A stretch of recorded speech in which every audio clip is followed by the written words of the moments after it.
the chairman, the other member, the panelist, the academician, the economist, the prominent citizen, the July, the vice by Kango, so when I am long big real here, not an issue, a confunction I am July, the so and the anyhow. Lakin lo kawan kan try to learn itu teh. Jadi yang lama ani tu yang ni adu le, maya antan yang rencana kan siap satu poin naya. Jadi ada tena yang rencana kan Julai teh tangkap tena siap sakit. Ini terakhir interview Allah kan di ring boka. Dan surkar kan ran về đi ra, cần đi ngay luôn, cần dọn ngay luôn, con sẽ cần làm sao? Cần đi lâu ấy, về mình, cần thấy to, bên cần về zero lại cần đi cần phải abis takin finance lo mà phải chuan cái gì em mà, số bangin cái ai mình tiêm cho, để phun khom lại yên, anh thu soi cái mua ra cái đồ, sinh in đông về là, các họ phụ nhân đi. Cái beisei bangin, vậy thì cái này phải tốt mấy nhỉ?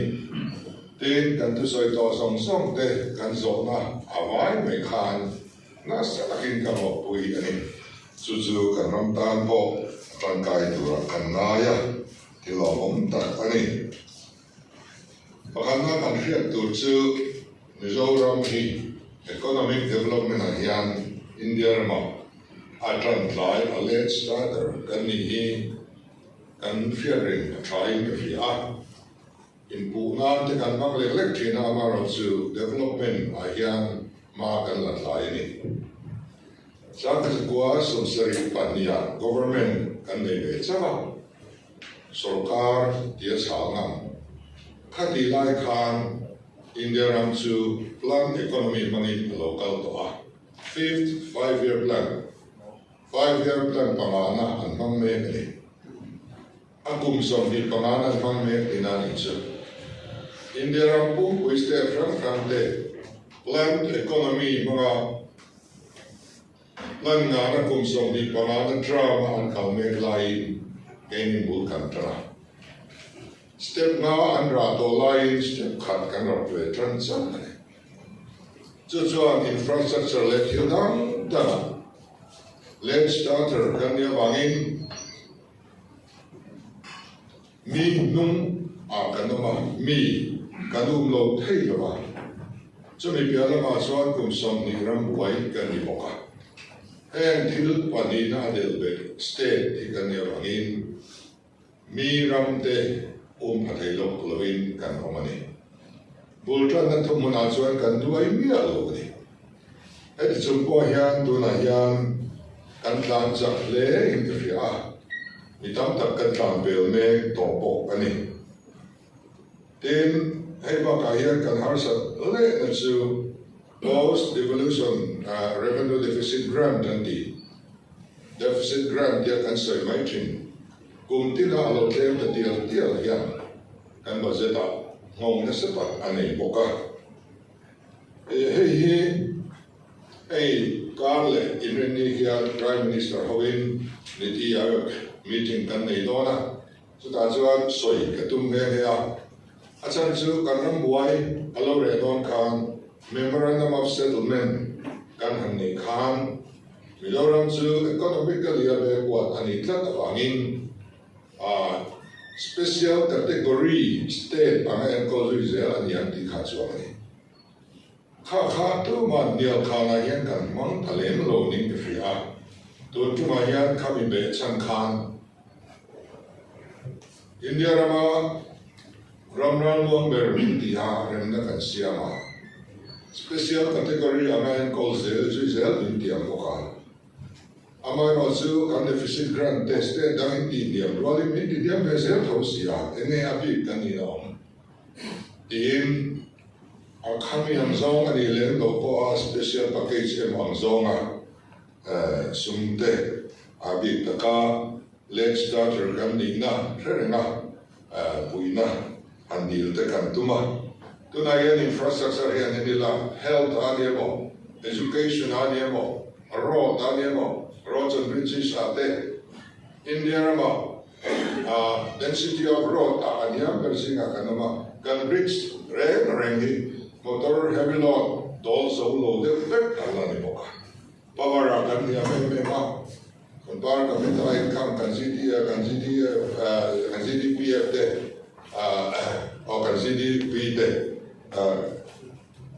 kan dia kan dia ma dicuan MGSDP kan dia mesong song de pohi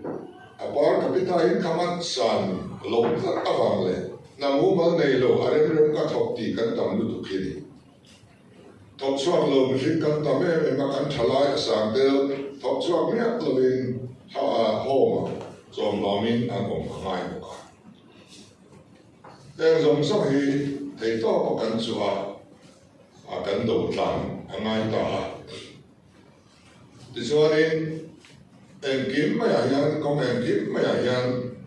ma suan na ruang am kan dia hianin kan la ne bek ani industry ate po industry on lo meste ta puan kan la ni reng to na yan ti chuan har sa le de ma su India ra ma yan ko ngai mo em chu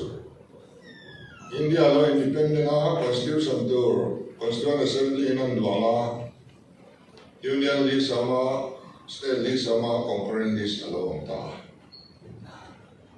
Amaros are tual, nung nama tranghian. Constitution hemia a list patum amen miat lo, tidak lam chuang miat silogan. Financial controlling, Delhi and state ingin rapid nasa tual. Constitution ang amen chuang miat lo. Base tuna kan CSS zong de. Dia chuak turian kan sin ngai kan tron ngai. Kan kau sek mai. Tijuan hel ma kan state lisa kan tu nei na kan su anti dalam chuang melo ko ma pon pai chuang. Base indirectly in financial controlling and se emya. So basun India ramai kan tum tu chief minister zong ko kan thuru tu ni kalai chu. Devolution of taxes is done by Rose. CSS developed the land Rose. Delhi instead of some control of Manruani. Ayan kan de politik lumpum po ako itlatan. He anya wangin tu na yan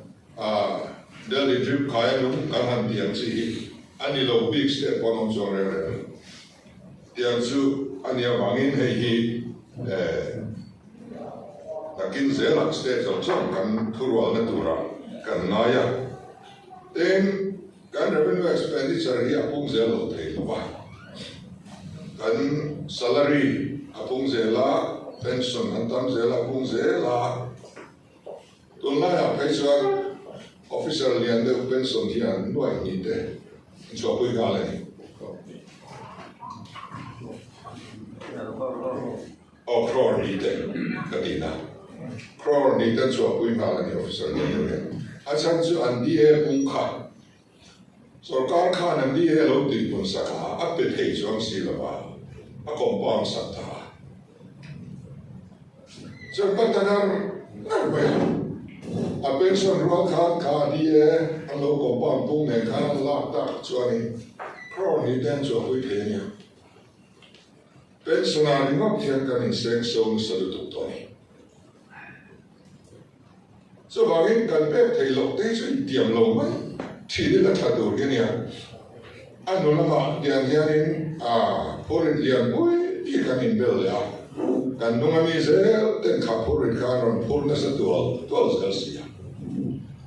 chu ani administration a hian tun maya vote oriented ang zone mai tu na in boila sarkar tha adin thene tur na hian club huamin ka na mila Tijuan kan rampan chuan a thangei don the establishment cost lo sang tual lo thei lo wa power le na te a lo sang tual la tui kan pam na te po kan consumption sang to na bu fly te po chu tiang alo ni sela chu te chung chuan budget koi khat na kan an par ve a hian kan revenue expenditure te kan capital expenditure te kan ti tlema kan ti tlem chung hian a percentage kan la chuan maso na ta na su kan da te capital expenditure hi dang te ai chuan sang nai nai các hành tinh ấy thì thành kinh đô em này thì mấy thì cái này thì sao mà anh ta kinh tận làm uống à cần tung này cho tiền sư cần tiền thì chúng ta có hàng số bộ cho cần hàng số à bộ tổ chức khá hậu mà nói nha cần bộ cả rồi các nó sẽ làm xuống cần hàng chom duy các mình xuống bộ tổ ra nó ra mình sẽ phát bộ cần bộ kinh đủ rồi thì cái này bộ tầm đi cần bảo này rồi các nó sẽ han ways and means atan crores sang khát nhân đàn cái này chuẩn 3 lakhs cần đó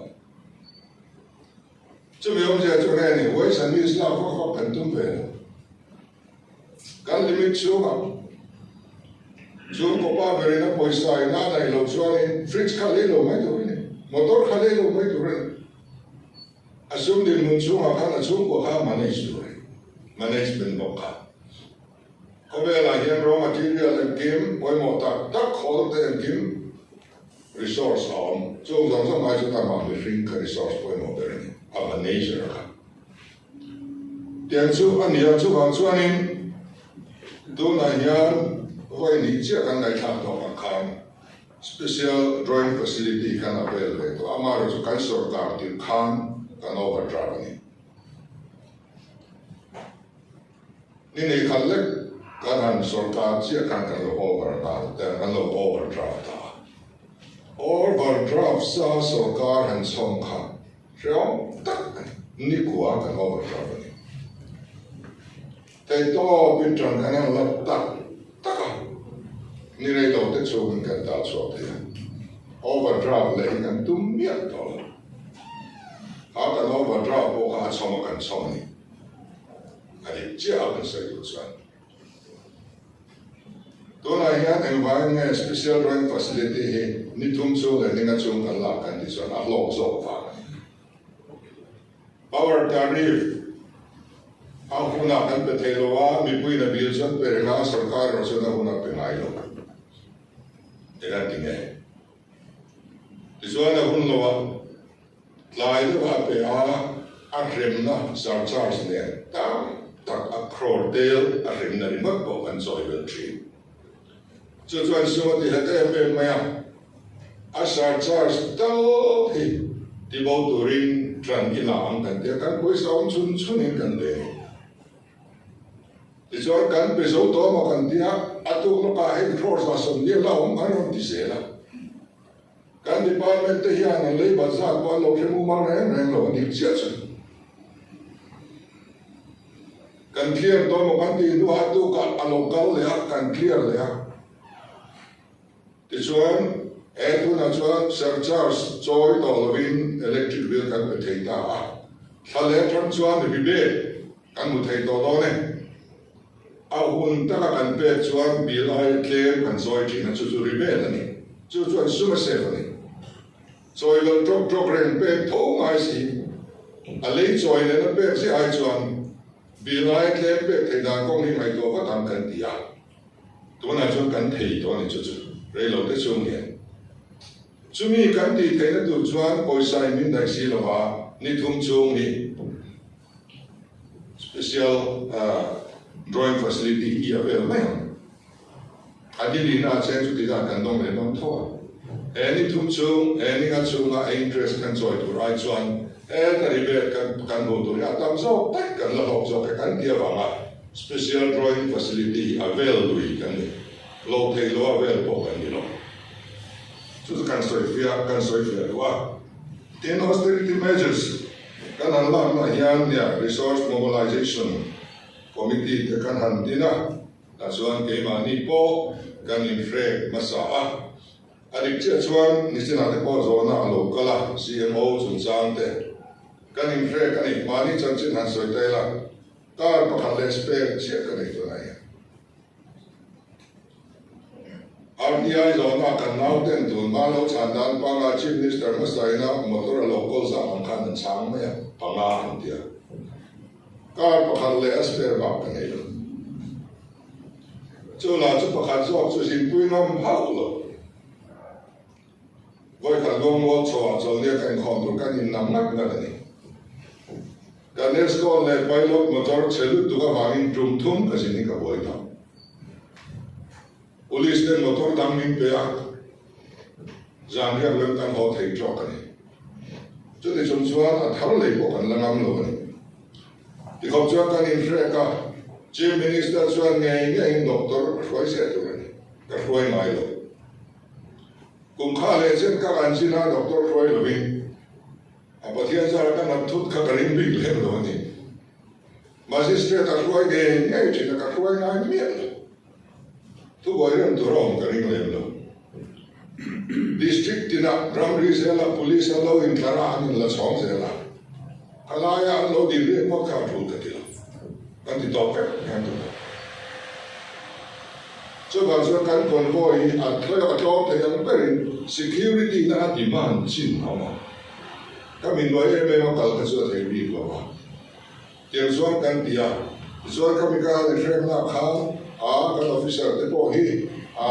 Ramadan tổ mai về rồi sẽ cần hành đi cho na MR số thấy để bỏ cần hành đi thêm sao cả đó là NPA hi thì tổ bằng cần hành đi sau là NPA thì tổ mang ông chun सरकार गन्नी वे तो राजन कहेंगा असो कॉप सो ना व्यू में थी मासे गन्नी दोन नहीं सुन अनिया इस वन downsizing पुरान को मांग सोई करते पोखा कारण हमने जिया ना है manpower assessment ही मिजोरम सरकार ना थोक किसी inverted pyramid ang ating kantin. At yung lamalok luwa buk luyan wala ang so arek net officer level post and fill up traviao in the ilaw ni zon post ni. A lower level hijuan a collapse strength group D te group C te. Eh yan kan administration na tilang combine. Senior officer 10 kan thei da le kan din mun mangin kan din mun chu kan bum hi thabia kan nau te ro chu kan ngai sak lo te chen khom ei sarkar ni tuar me kan itu na yan chu bang chuanin post creation le fill up hi a chung la mai chon kan di wak don lo anwai la mai chon lo thei lo win e kan ti do na em mo chen kan ti do ni kan sum nei lo chung in hei kan di angai do na kha ta aniatin security related expenditure antia state buai na nei ho hi ani poisa dong bi kan central atangin kani chu in buai velo antia min don tir du lova mani kan kal khanin kanin dial fiama family planning ti ro intend to kan zoma ai chu in dong ve thelo in tle me mai min ti le sia zoram boy ti re ni ro se ti te to chu ro min dia kan ti re a dang ni sin ran mo e mai SR in dong ve thelo min ti le ani le SR dong ve to ren kan boy ve mai don ni te kan in ti Indo awin kan homa masa mi trek selsia edian tu ni labang tu na yang kaini boy lo mai la kan chenam state pangai minti boya sarkar pani Myanmar le Bangladesh in minti boy bo pasari minti boy ni so bangsuan security related expenditure hi min pe ve nei tu ran yang tien kan soya ama kan finance minister zo kan tun tum ka kal pe ka so mu ka tum lo ba tin ko yin na me so ma wa min so in the result kan ya kan se he po hi min pedon ni kan fia kan lo viava then overnight liquid fund and dia overnight investment and the maya. And dia poisa RBI trying to control so that she can fund my silo. SNA then can release and then man my silo can. Nilini nga akha te po. Man lo khan sum draw to no yaum lo man. So an Indian vice president ta local khan kan soi lu na kan speaker zo sina zo te zo kai lu na soi le a. Me se pa khata ro dira mani khan. Emi in man lo hi zan khat le po in invest zo ani. A crowd del interest in woman do ani ya. Ate chu min boy pui to ren ron dir chowa chu kan ngai to me ka to na yang overnight investment liquid investment then ya kami kan poisa draw si kan laban si lo kha zan ni thum le po ka ta kan lo investment so 7.5% del interest an ya chu mi bang chuan poisa ong mai tu ra kha pe pun dan te ong do nin kan hria kan lom viau ani ten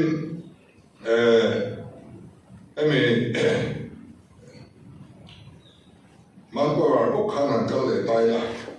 tu na yang kan autonomous district council pathum te hian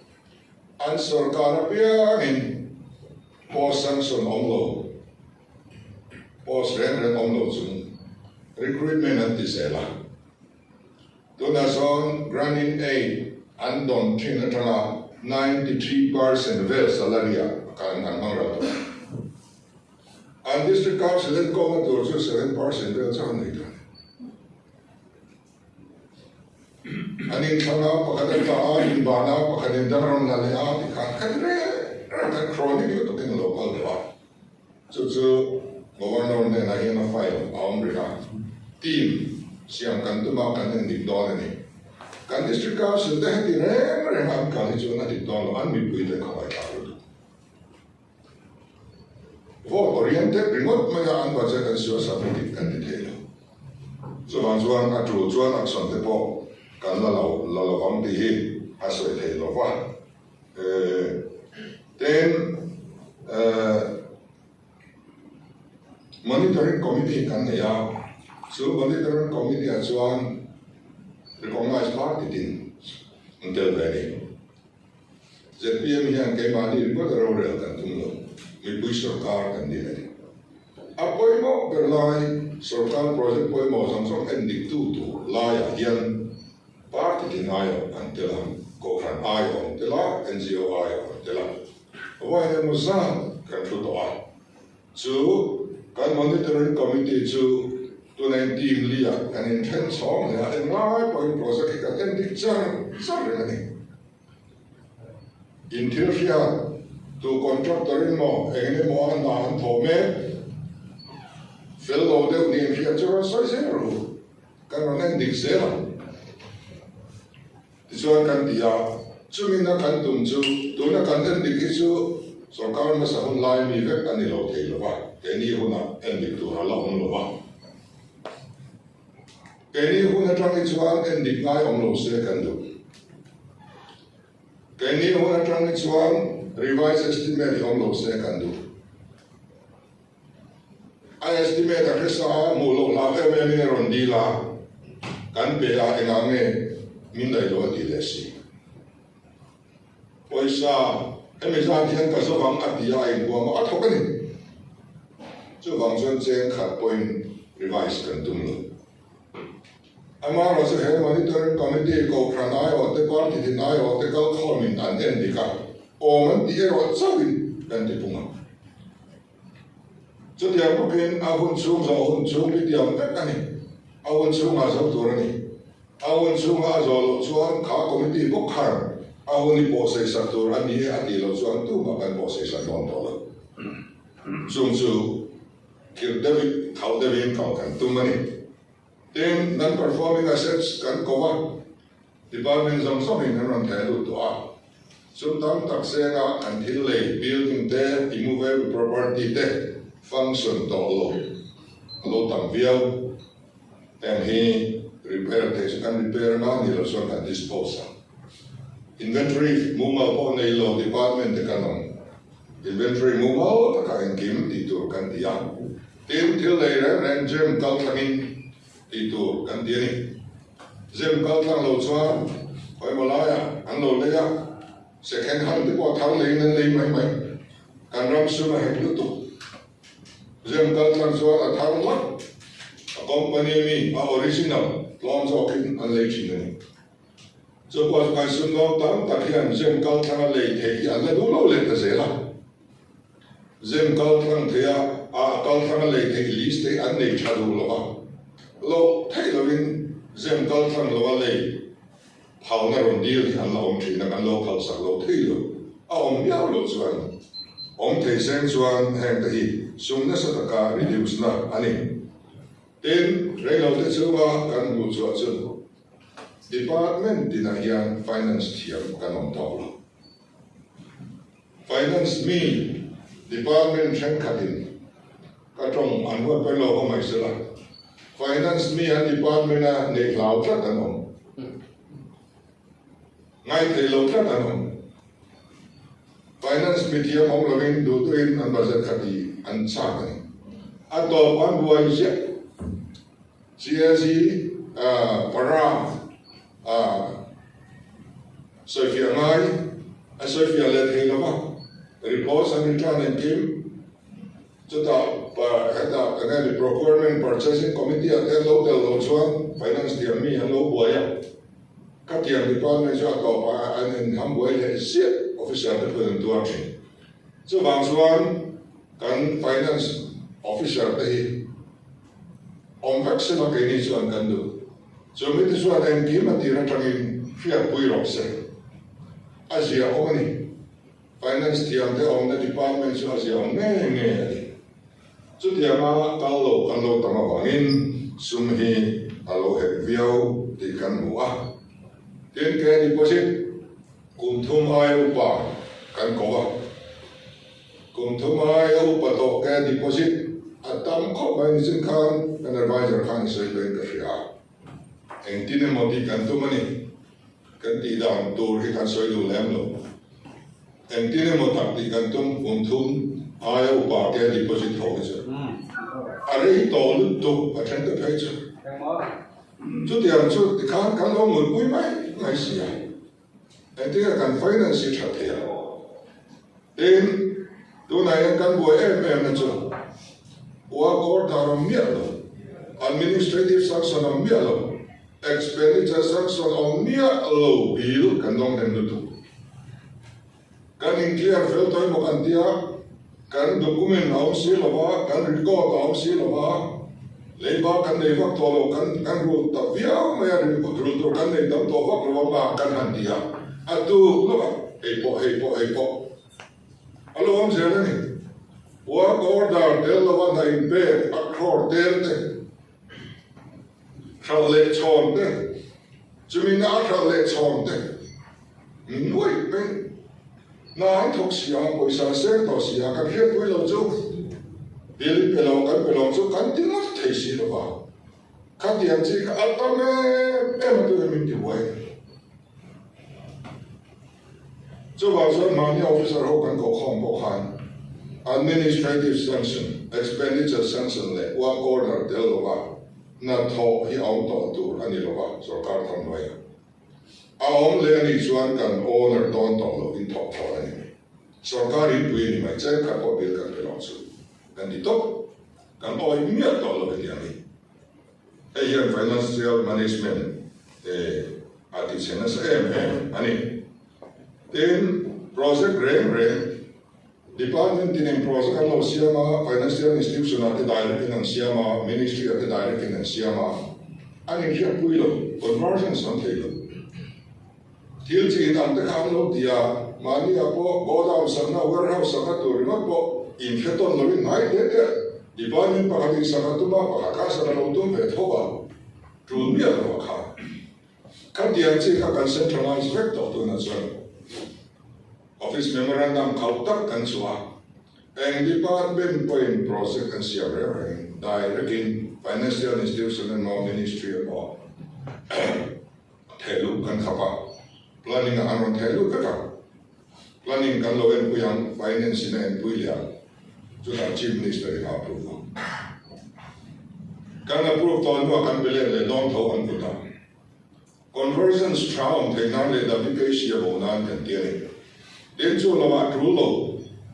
entinan koi mola ya chuan til thei ta officer kalonia kan ve boy me ten min no a ka mi tin kan ve na til polu ka tum ta kat mai ni ram ta na tru lem si lo ve mau te pressurize na ba til kan ti tam lu to til tru si lo en ai kan sa kam tu ni so va in ka department structure project anon di ka kan lo thi fi manga kan ma mo em a tru le recurring nature on don kan maintain zo don all sa lo ni ta la chokidar lo tum thei don parking fee on thei don restaurant on thei don alwa mana tani a management in tum thei don khatian le lo abandon le mai tur hi kan du lo ni tu na ya project building abandon tam tak kan nei alwa tu tur po kan zon bu zo lo ram le mai tu vai ver settlement project building okay ka sum siamna ni got kan ma wang an si lo wa chu tiang lo ti thang do te kan dia wangin project reference centralized nai kan ti china ka chief minister office lian tu tu nei dia tu nei kan tum emaw hian central PMO khu su ala PMO in a thilom di tao chuan an phuzen zek mai ni a lian bo tuna hian sarkar tharania banga ti len vak na kan chuang kan nei lo wa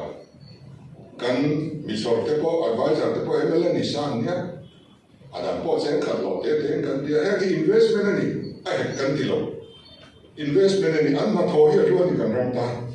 chen khat kan se na an contribution hi sang ani lai en bo te ma so bali lai lo siamo an khan ni lem ve lo so wa chuan he ni a hek sa bo lo wa na tron kai an thoba investment ana kan nga ya tu na yan SIT planning a yan ka siamna ka SIT a yan dashboard ama ka project zone some planning a dashboard atari an monitor ana karu ka try ka monitor ro don bo ani khoi department project ko enge tu na yan stage enge har san to progress and siam ka ti tak tak khan ti kan tu ma in department in the minister tin hi a khat to ka a rotation a meeting le pui ja de ka tu ani ya tian chuan kan in tran pui ma kan in lo tang na tak tak in na kan thok don ani chu kan han ti da na ni ya project train ka tang ka re lo om thi na ni om ja nei lo tu a maintain na po ti thei si lo tu ka diang si ka kan du to lo Ten 68 Finance Commission ta kan thayam to pin kan in buat saya asel to kan in dina kon kuma dam kal le tura kan sum kan budget tur buat saya na ni bangin when an local khom kan mitiam te min bang fin suak thei suan kan long ko bang kan thlen ve tur te kha tin pay commission he kan mi mangai dan mai when I had kan service a service rivalry and na salut to ka hram kati ka sarkar na tok te zinga service rivalry na sa post ka pakhat ko nin chu na sia patian in he muna hian min da patian rong ka bol ni dia long ta thok mai tu ani lai ne kan promotion tu kan pay kan conscious tu ka lai mi hian min chan khalang he mi te bol hi ta hian an lu tak ti laure e dia kan ni le kan pay fair structure kan ti hi pay commission thar thattir din taila chu Mizoram pay hi siam tak mai sela amara chu a present incumbent he khoi lo sela new recruit appear in our mantur pay hi base scale hi nei mai taila tu na mi te chuan an pension theng na nga hi continue ta sela ale pe ka tan chuan pay scale wa ma tak nei tur hi chu tiang pay commission te chu nei hi a tham me o na king nu a chuan kan la fel dok mai ti te hi kan riru pakhat ania kan mi tiam ten min han ngai tua pui ulang a thain ka hria din han holding te kan tia tuna hian thlai khal lei kan han ti tang phok ana chu ba ka chuan line department so ko kan siama voice on pali han holding a hian meeting kan nei to a thlai pali kan le ngai don mi pui kan ti thon don lu emi ba ka hian mani department training kan ron ti chawanga chu kan ti don ani then possession kan revenue surplus chung sang kan so ya dika revenue surplus hi kan nei antisia sarkar sa kan ti ven ke ni poi ti dan phang lai ani ya kan nei tak tak ngai mi amaro chu kan borrowing le revenue receipt lo lu tho som kha kan ta kan so ba min lo surplus re mai atak ta kan on sol khan na kin reng lo kha ka chu tu ma in fa ka indem na tu ra kan ngai lo ba then kan on sol stem Tute kan ngai ta nia adika amaro chu na yan umina yan kan on sol chu apung don ani then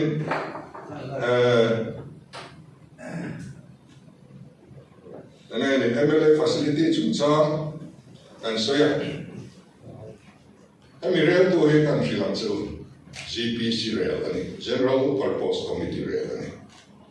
Party team I of MLA rel ani. ZPM rel ani lah. ZPM sarkar ti ani heklo. Meeting kan hanaya speaker inan cera. ZPM party chuan kan MRT azad vein dikle mang motor lei to wang chutiang khatiang ti hi manifesto anlo ne ya ruling anlo ni ta ei kan opposition ten min po puis ten titani kan soi ta MLA fan ti pun te hi ZPM do da na ni leng lo ka soi vek lo me ham a chiam lu tu ka kan par ti dam ten ngai da na kan tho ya ruling policy chu kan sa tu lo mi pu yan tho chu lo min ti pui mai se chu kan manifesto a kan kal tlang me ma se motor min pe don to lo chuan a lo dal ti se adi ve tho lo a tho nin to lo sarkar sum an pu ka ai ru le don ni mai kan pe don to lo chuan a lo in pe te chu o me kan ti tla ma housing loan te pe chu opsania soi thar chi pon ni lo ba khat yang khan ML fan hi an dia kai ni chuan khopui chu municipal chu ka mi chu ti kem sa kan ti kan pulu tani rural area roi chuan ma mo tam de kan tia ma serin lung dei te kha rural area kan lo tam so mai siam municipal nei thau si khan a soi kan se khan arem chan lo wa opposition tan te hian in ML fan ni kan ni na om chun ni ve Tute aloria chuan mi pui hian a zan an zo via tula taka ML fan hi chu tianga party dan dang te du dam te ngai changin kan ti pung ani chu thilom zia ani ya chuanin board chairman te lo ti pun chung sang le LMC le corporator te lo ti pun chung sang hi alo chuan tak chu kan district council pathum te MDC te le EM te le CEM te lo ti pun chung sang sarkar na sa atana local pui governor ko na local pui to chu kan tong cho ani ani ya ti chuan an ni sanaya mi dau lo ti puna ena kan corporator te kan councilor te le kan board chairman te ti pun ve si lo ba a district council mi te lo sang vi lo mai han da kha a dik te hian kan hlo ani so bang chuan an ni ti pun na ro si chuan austerity measures kan tia project hian pui sum he kan ti lo bang kan ti ni mai en kima kan ti lo bang kan ti dik lo ba en te chu ti ta kan mai ta mani lo ve hil a protocol a po amoy lo phim hai zon kapuya corporator te so laya changa district council MDC te lo phalo le to ka han om te kha chu protocol te ka khoi ve thei tlat me a dik lo nge te mi ro lian ti ve lo lo an kan ti a suan kha kan han ti ani te chuanin bu fai chung changa hian mi re thei kan khoi don ya lo kan bar apna kan eng le kan bol mang tur hi mi ring noi sari vel an om chumi te kan khoi don lo re ama ro chu la po la du ngai lo kan bar mang ho ok cho mang mai ho kan khoi ni kan bar si nga mi re thei an om chuan a bol an chu thang kan bol le eng mi ho san om chuan an chawang kan en dikang so khó thì là cái nên chiếu thì phải mình bùi lắm cái đó này, so bằng Christian cái này làm quên cái phá ông tu này là ông trao, này là cái thế nào ông tu này là ông trao tu mang hi, anh tháo áo chẳng để phải hiện cái gì cả ai, ai câu để có cái gì à, mình chỉ ai phải hiện mất mấy lúc cái này, hiện cái ai câu thằng khác số, ai câu là lão là thằng số. Và thiên tu lần vào buổi thao khóc này cái này justify dễ như vậy và thiên mi tên anh thì lâu tu anh nhỉ anh đi ram đàn đuôi à cuốn tu cái này nên tu để xuất so bằng số nên người thầy kan khởi đó luôn bu phải chúng ta là hiền thì cả ilangin tên orang tora kan chúng ta kha ngon soi boka kan India ma kan randon kuarantora kan interpreter tene hian MSME tene tuna hianin conversion kan randona kan timeka in interest free loan po pe kan tum in subvention scheme kan siama loan rule tha te chu an rule ai rule satan to scheme kan siamo kami ne lo suan kan thalai te kan dong ka te dong lo ba ma kan kai lo na kal thein mani ke ding te siam kan duwa chu ta chuan roman na kan siam ama ro chu party line in tu ma kan select lo kumina yan tam tak select ko kan tum lo a lo thing me to ra tang kan thana chuan thorim hi lo thin na ni ti kan fianga chu kan ni hom zui zelang ti kha kan beisei dan ani a chu kan kal pui dan turan yerwa manna to ne kan siam ani ten saskia yan infrastructure siam na tur ani kan sarkar ma sa khan webel chani mo kha ai tlem lo pe tur ani lai khan mi sang kha cha thum chuang alo pe a sunin ti te khan chu ano in pe la lo to sia in kan ma ka na in pe poisa in pe tel loi si lo wa kan ru le mai ta ni to ngai yani in kan ma sa skia kan tho va a kha al soi la de wa kha iti men chu poisa in pe tel si lo wa ke ni yan kan han pe sa le ta thok to se ale pe ka da lo pa nin a bo kha kan dia ke ni hi cross ni so sari pa ma min ron pe to a sarkar tharan yan chu component pari da chap kan na ni til long ni na infrastructure plan chu zel sanande water supply ate teachers quarter ate ITI central na le government quarter sanande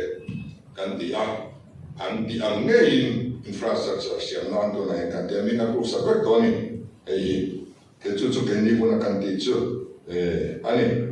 ten bu mo kha ne ti tha de ro na ka aron siama ten ka chun sang do to a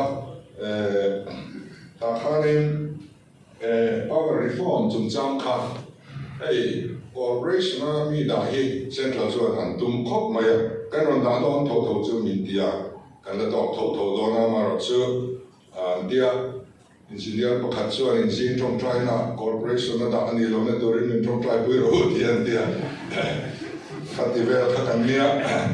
masa central min di miu chuanin kan tia nga gujarat la batama experience job te po kha athang ma tan thron thatak ani kha then tuna hian RDSS can introduce a smart metering. Hianin angani tilkal routing kaka aveng le don boka. Then kan ramma power project kan isa abandon no hial tele power peso tlem hobi. Hey minti nun sak le a minti pun sak thei tu tur ano kala kan indor meka se so jong so an tum pet do ni. This one mega wan li this one kha mega wan ma this one do ten siam do na ta khana free kan chan tu chin ma so la chu kan le do fellow ba se lui bi ko nei te lan tu ba pin kan na phal che reload de ba chu da chuan nu tan kan nei meka tiang chuan kan te da so ka hi me go sang de le zali so te do rin central am chuan an record ta ei min tui pui viau ani tin re ti pun lo kan in tiang chu ban chuan eta joint electricity commission ina minon tak akhachu midinina kan joy to ri sang tu ka amara chu kan ti pum don lo kan dia subsidy kan be kan sarkar ba setting kan lo khat mai chu kan tu dia ma din zel kan tu ma tu na pe chuanin a joint khan ni to lo na kan pain commission kan nei do na a mi kin dur te po kan nei to me ani den puman zo la khan man lo na tu man ati kha ati khoba e RBI hian kan poisa hi akin khoma ai fin mek maya he hisikula lo tur he chulian mi tu ka khia ran zong lo a khas balance kan nei tleme me ne e lai zo na paper a chon chu ta sang chu kan nei an dia amar cho man lo me tur kan lo man tam lu tu to awangin a khas balance kan nei atem ringa tu nai chuan kan han nga so ve ta reference la meeting hian noi som ni vel lo thei lo kan ta angaya ti lai khan across the del kan han among pa kan han nei so ve thei le ta ringa kan ji om viau ani then kan BJP right pa khan in SMS nai lo chi ti kha a khia so ni ka ringa thei tu so khia so ni ola SMS nai lo chi chu central sector scheme so hian ya 100% funding on chu avel na sa kan tuma amaro chu SMS na sa si ang di kan la lo kan tiani 10% back su la kan tum lo ke ni chuan china kan soi tong khan capital special category a ngai kan ni la lai khan ani atin kan SMS min lo tum sa thei mi mala na so ka lo mong khopang kha long thei ni chuan kan welcome then airport to down couple of kung akana ran soya India kan nai khatwa India ma to state mai houses of airport and they ngam to lo so the like in lo ne pe pop the lo ba RTI zone an dia exam profit in siam to an dia no so chuang profit ne be to an kan so ni airport ta hian chu tu na kan in establish the to na atana kan le ani Pasal investment lam kan ai tu chuanin kha noi so ba ma kha lo lo ka kan thang ma ni lo zun din di chang tin da pon a din bang lo to da kwan kam ru la tho me thok zo du ri ma po da hotel kan na ma mo ni a thok le thei box si lo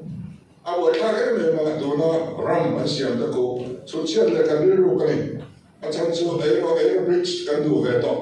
Thon su ka lo nga mai thei na kan du ve to ada al ka chi kan su chen mai lo chuan poisa kan ma mo tin ran wai khu a cha lo ma ni a lo la te te ba passenger in baggage an na chuan passenger full in la ngam lo chu bi ai chu a fare min charge le kan chuan na do pha ni to na khuan cross on tu panga aran wai siam thanan dan han pe ve a chu po chu em tham ma ni lo so bang so investment lampang san sia hi failing kan kin lo so bang air force kan in dorme ka avai chu kan pe phal don lo airport management he us kan hau ve ta aran moi lai te an sang nga repair le kha te ka pe la ma hostel te siamna hospital te school te din do family quarter and do ni kita si pi tra na kianin tower ang lo siam tuma call pai ka an en pa thei tur radar ho an tuma lian tam de ka ron tho an tuma ni sumia tan chuanin an dia kanin dorme then putan puya connection le khanin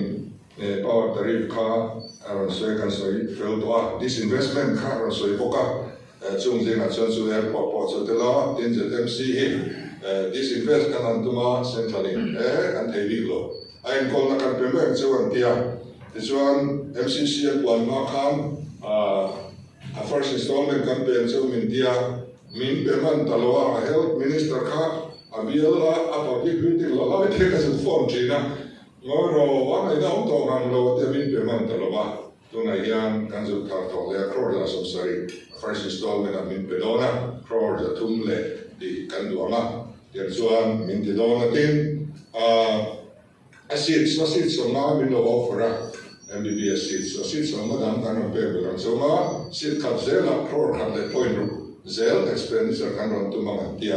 kan han chuta kan decline dani kan zoning kan fellow a building in a zone of faculty to run lo sang ro puise kan tin lo chuai chuan kan dia critical care kan deal ka zoka critical care kum so no na tu ne son kan deal me ka hemen in chuan kidney transplant and kidney ta ai zo la kan tibe thei don ani the fiscal deficit he adik chia chuan tu ma de ka chuan 8% en an ho ne Memorandum of Settlement siam phak hial khop ani kha ati lai kha ni so wa chuan 3% achieve thei anong lai lo ba ku so tan achieve ni house a ko ka factory na ni ani achieve ta ni chuan ke ni po hian ni achieve kan tuma an achieve nei tu ra kan ni nai ai ba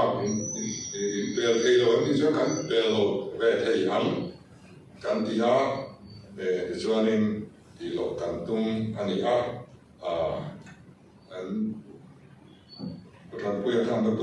khan ni tian khop ba improvement hi in improve chaklu duk de ve oi lo de ve ati nia bel khan de po han lo ma an kier mai chuania so kalau ada blok itu kan pemain jualnya, pension blok itu, bahwa sekarang sekarang di CPF itu kan pension zoom tomet itu nak jualin, baik hal lain nanti, yang kah ania, apa itu kan yang itu kan tinggal lo, amar itu sekarang tahu petian ram kena tu, kan sekian Bible kan kuat kita, bukti itu diturin bukti, lebih bukti itu diturin Bible yang minta ani. Kan di montoran ini kan soichi ani din dia hian kalzer te ngel min pia tia le mi puizara se pia maso kalzer zan te kan rin chu ni selangin ole ato pera chuan oi na hian intran puina kan ngen dua kan kal so zan tu ra hian suggestion min pera ho complain box te po ma online te po mi pui o kan siam ko kama khan suggestion te zong te kim iron ti chuan kha zong som kha an ta no ka be chuan in ta tung ni aloga no po o del turin kan so mo so di ai no me